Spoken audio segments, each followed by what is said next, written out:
The Dzungar conquest of Altishahr resulted in the Tibetan Buddhist Dzungar Khanate in Dzungaria conquering and subjugating the Genghiside-ruled Chagatai Khanate in Altishahr. It put a final end to the independence of the Chagatai Khanate. Conquest. The Turkic Muslim sedentary people of the Tarim Basin were originally ruled by the Chagatai Khanate, while the nomadic Oirats in Dzungaria ruled over the Dzungar Khanate. The Dzungar Oirats led by Seng attacked the Chagatai Khanate during the reign of Abdullah Khan. The Naqshbandi Sufi Khojas, descendants of the Prophet Muhammad, had replaced the Chagatai Khans as the ruling authority of the Tarim Basin in the early 17th century. There was a struggle between two factions of Khojas, the Afaki faction and the Ishaki faction. The Ishaki defeated the Afaki, which resulted in the Afaki Khoja inviting the 5th Dalai Lama, the leader of the Tibetan Buddhists, to intervene on his behalf in 1677. The 5th Dalai Lama then called upon his Dzungar Buddhist followers in the Dzungar Khanate to act on this invitation. The Dzungar Khanate then conquered the Tarim Basin in 1680, setting up the Afaki Khoja as their puppet ruler. Khoja Afaq asked the 5th Dalai Lama when he fled to Lhasa to help his Afaki faction take control of the Tarim Basin. The Dzungar leader Guldan was then asked by the Dalai Lama to restore Khoja Afaq as ruler of Kashgaria. Khoja Afaq collaborated with Guldan's Dzungars when the Dzungars conquered the Tarim Basin from 1678 to 1680 and set up the Afaki Khojas as puppet client rulers. The 5th Dalai Lama blessed Guldan's conquest of the Tarim Basin and Turfin Basin. The 5th Dalai Lama received war spoils which were seized from the Muslims from the Dzungar Khan Guldan. The Muslims were called heretics by them. Dzungar rule over Altishahr. We now come to the rise of the Dzungars or Kalmucks, a Mongol race which then dwelt in Hai and the surrounding districts. Under Khan Haldan Bokosha, one of the outstanding figures of the period, the power stretched northwards to Siberia and southwards to Kucha, Karashar and Kunya Turfan, but Haldan rebelled against the Chinese and was decisively beaten. His nephew and successor, Tasiwang Rabdan, ruled from Hami on the east to Kokand on the west, and, until his murder in 1727, was the most powerful of Dzungarian rulers. The Torgut Mongols from fear of him fled to the banks of the Volga. Sir Henry Howorth gives an interesting account of the relations between Tasiwang and the Russians, from which it appears that Peter the Great, attracted by rumors of gold in eastern Turkestan, dispatched a body of 3,000 men up the Irtish with Yarkand as their objective, but the Dzungars assailed the column and forced it to retire. To return to the Khoja family, its most celebrated member was Hidayatullah, known as Huzrutapak or His Highness the Presence, head of the Aktorlands, who was regarded as a prophet second only to Muhammad. Expelled from Kashgar, he took refuge at Lhasa, where the Dalai Lama befriended him and advised him to seek the aid of the Dzungars. In 1678 the latter seized Kashgar, which remained in the power for many years, and Huzrutapak ruled as the deputy of the Khan, paying tribute equivalent to £62,000 per annum. In his old age the saint retired from the world to end his days among his disciples, Sir Percy Sykes and Ella Sykes. Sykes, Ella and Percy Sykes.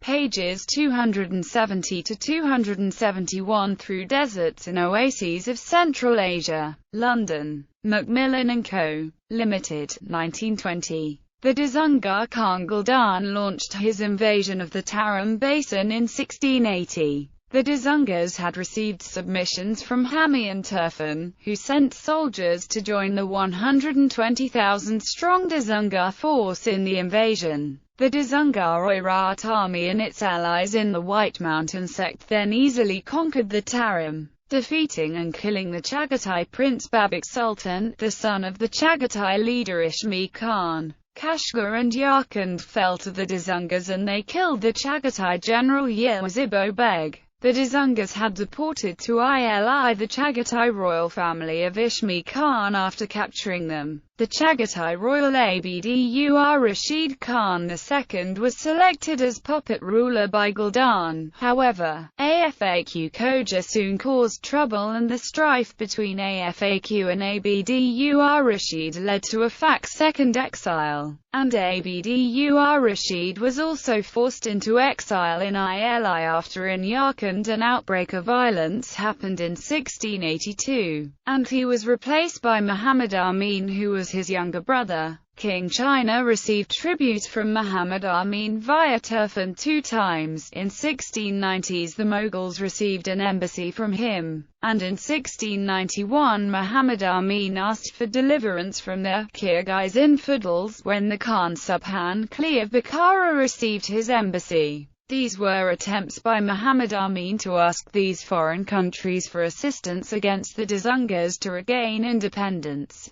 The Afaq Khoja White Mountain supporters rebelled and murdered Muhammad Amin in 1694 and seized power under Yahya Khoja, son of Afaq Khoja. But Afaqi rule continued for only 2 years before revolts resulted in the murder of both son and father Khojas. Muhammad Mumin, another younger brother of Abdur Rashid, was made Khan in 1696. However, the Kashgarbegs and the Kyrgyz staged a revolt and seized Muhammad Mumin during an assault on Yarkand. Then the Dzungars were asked to intervene by the Yarkand Begs, which resulted in the Dzungars defeating the Kyrgyz and putting a total termination to Chagatai rule by installing Mirza Alam Shah Beg as ruler in Yarkand. Since 1680 the Dzungars had ruled as suzerain masters over the Tarim for 16 more years, using the Chagatai as their puppet rulers. The Dzungars used a hostage arrangement to rule over the Tarim Basin, keeping as hostages in Ili either the sons of the leaders like the Khojas and Khans or the leaders themselves.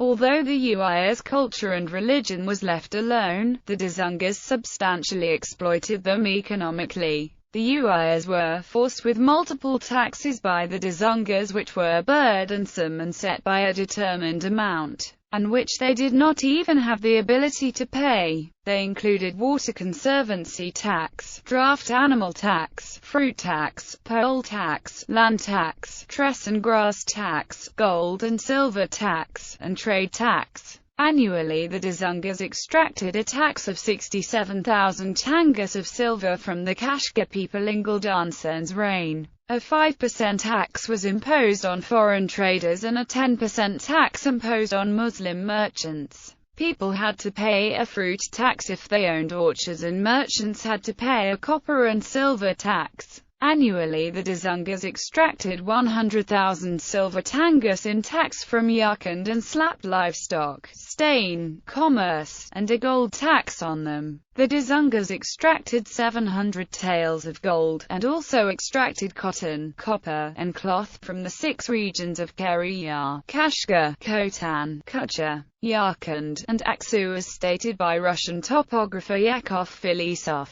The Dzungars extracted over 50% of the wheat harvests of Muslims according to Chiyishi, 30 to 40% of the wheat harvests of Muslims according to the Xiyu, which labeled the taxes plunder of the Muslims. The Dzungars also extorted extra taxes on cotton, silver, gold, and traded goods from the Muslims besides making them pay the official tax. Wine, meat, and women, and a parting gift, were forcibly extracted from the Uyghurs daily by the Dzungars, who went to physically gather the taxes from the Uyghur Muslims, and if they dissatisfied with what they received, they would rape women, and loot and steal property and livestock. Gold necklaces, diamonds, pearls, and precious stones from India were extracted from the Uyghurs under Daniel Khoja by Suwang Ratan when his daughter was getting married. 67,000 patman of grain, 48,000 silver ounces were forced to be paid yearly by Kashgar to the Dzungars, and cash was also paid by the rest of the cities to the Dzungars. trade, milling, and distilling taxes, corvée labor, saffron, cotton, and grain were also extracted by the Dzungars from the Tarim Basin. Every harvest season, women and food had to be provided to Dzungars when they came to extract the taxes from them. When the Dzungars levied the traditional nomadic Alban poll tax upon the Muslims of Altishahr, the Muslims viewed it as the payment of jizya. Uyghurs known as Tariashan were enslaved and were involuntarily moved to Ili and other parts of Dzungaria to engage in agricultural work on farms by the Dzungars. And the Dzungars heavily punished Muslims who tried to run away, viewing the Uyghurs as inferiors. The Dzungars forced Turkic Muslim farmers who became their prisoners to move from southern Xinjiang to northern Xinjiang to work on farms in Ili so that the Dzungars could benefit from the food grown at the farms. Labor of all sorts and high taxes were imposed on the Uyghurs moved to Ili. The Uyghur merchants played crucial roles in commerce as middlemen between foreigners and Dzungar nobility, but even then the Dzungars viewed them as inferior and as slaves. It was said by Qian Long, during the heyday of the Dzungars, the Uyghurs, were made to work like slaves, forced to abandon their former dwellings to come to Ili and made to rechannel the water to plant paddy. They served and paid taxes without daring to slacken. For years they have been harboring hatred. It was mostly the Dzungar elite such as nobles, lamas, and officials who benefited from their looting of other peoples, eating well and being clothed well, with spectacular temples being built, while the ordinary Dzungar headsmen remained in poverty. It was a system of racial and class oppression by the Dzungars upon the common Uyghurs, which led to Uyghur opposition against Dzungar rule. The king defeat of the Dzungars went hand in hand with the anti-Dzungar resistance of the ordinary Uyghurs, many of them, unable to bear their misery, which was like living in a sea of fire, fled but were not able to find a place to settle peacefully. The Uyghurs carried out acts of resistance, like hiding the goods which were collected as taxes or violently resisting the Dzungar Oirat tax collectors.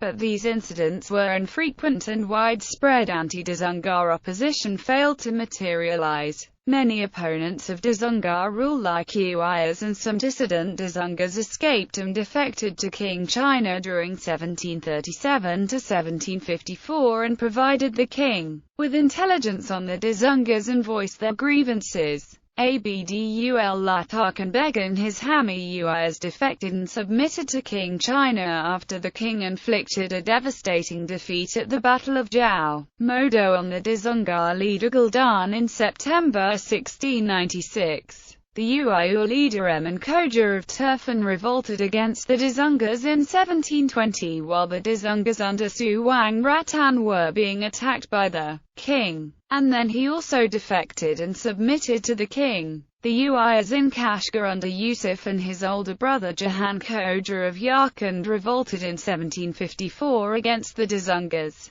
But Jahan was taken prisoner by the Dzungars after he was betrayed by the Turfan Uyghur Zibo Koja and Aksu Uyghur Ayyub Koja. Kashgar and Yarkand were assaulted by 7,000 Khotan Uyghurs under Sadiq, the son of Jahan Koja. The Uyghurs supported the 1755 king assault against the Dzungars in Ili, which occurred at the same time as the Uyghur revolts against the Dzungars. Uyghurs like Emin Koja, Abdul Mumin and Yusuf Beg supported the king attack against Awachi, the Dzungar Khan. The Turfan Uyghur Beg Kolyas supported the king General Bandai against intriguing Davachi and taking him prisoner. The king and Amin Koja and his sons worked together to defeat the Dzungars under Amur Sana. From the 17th century to the middle of the 18th century, between China proper and Transoxania, all the land was under the sway of the Dzungars. In Semi-Reachai the Kyrgyz and Kazakhs were forcibly driven out by the Dzungars and the Kashgar Khanate was conquered. However, the Dzungar Empire was annihilated by King China from 1755 to 1758 in a formidable assault. ending the Central Asian states' danger from the Dzungar menace. Bibliography. Belehan, Ildiko, ed. Situating Lugars between China and Central Asia. Ashgate Publishing, Limited. ISBN 0754670414. ISSN 1759-5290. Retrieved 10 March 2014. Dani, Ahmad Hassan, Masan, Vadim Mikhailovich, UNESCO, eds. History of Civilizations of Central Asia. Development in Contrast. From the 16th to the mid-19th century. Multiple History Series. Volume 5 of History of Civilizations of Central Asia. UNESCO. ISBN 9231038,761. Retrieved the 22nd of April 2014. Kim, Kwangmin. Saintly Brokers. Uyghur Muslims, Trade, and the Making of King Central Asia, 1696–1814. University of California, Berkeley. ProQuest. ISBN 1109101260. Retrieved 10 March 2014. Millward, James A. Eurasian Crossroads. A History of Xinjiang. Columbia University Press. ISBN 0231139241. Retrieved 10 March 2014. Newby, J. The Begs of Xinjiang. Between Two Worlds. Bulletin of the School of Oriental and African Studies, University of London 61. 278–297. DOI 10.1017 per seconds 00419777 extension 00013811.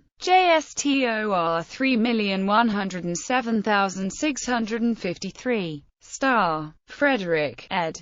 Xinjiang, China's Muslim Borderland. M.E. Sharp. ISBN 0765613182. Retrieved 10 March 2014. Belehan, Ildiko. Situating Lugars between China and Central Asia. Ashgate Publishing, Limited. ISBN 978-0-7546-7041-4. Dani, Ahmad Hassan, Masan, Vadim Mikhailovich. History of Civilizations of Central Asia. Development in Contrast. From the 16th to the mid-19th century. UNESCO. ISBN 978-92-3-103876-1. Kim, Kwangmin. Saintly Brokers. Uyghur Muslims, Trade, and the Making of King Central Asia, 1696–1814. ProQuest. ISBN 978-1-109-10126-3. Millward, James A. Eurasian Crossroads. A History of Xinjiang. Columbia University Press. ISBN 978-0-231-13924-3. Starr, Frederick. Xinjiang, China's Muslim Borderland. M.E. Sharp. ISBN 978-0-7656-3192-3.